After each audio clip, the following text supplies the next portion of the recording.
Hello, kids! Hoje eu trouxe o nosso amigo Macaco Barrigudo para falar com vocês sobre um assunto muito gostoso, são as frutas.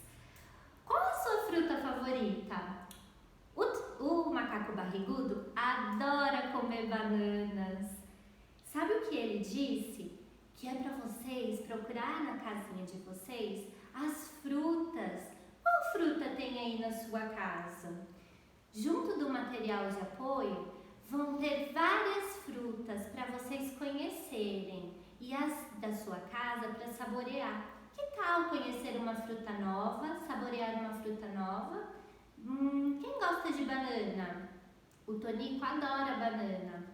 Papai, mamãe, nessa atividade vocês, junto com o material de apoio, vão assimilar as frutas que vocês têm em casa com os desenhos das frutas no material de apoio.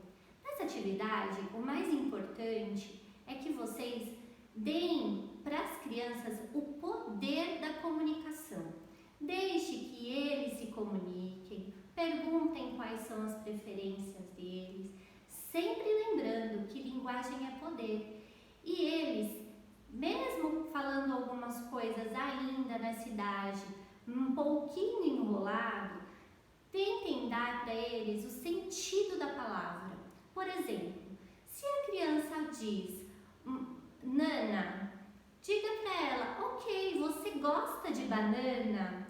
E assim eles vão aprendendo cada dia mais palavras novas, sempre deixando bem claro para a criança que você não está corrigindo, você apenas está mostrando para ela como é a pronúncia certa da palavra.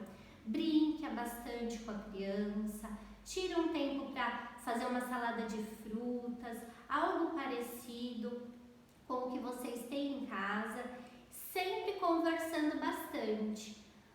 Nessa fase, quanto mais palavras a criança ouvir, mais ela vai aprender. E assim, logo, logo, eles estarão formando frases completas. Logo, logo vocês vão escutar, mamãe, quero banana. E vai ser uma delícia ver o filho de vocês conversando. Não é mesmo, tia Dani? É sim. E sabe o que eu tava pensando aqui? Tem uma fruta que é muito fácil. Inclusive, o nosso amigo macaco gosta, que é a banana. E sabe como fala em inglês? Banana. Então é isso aí. Até a próxima, turminha. Bye, bye!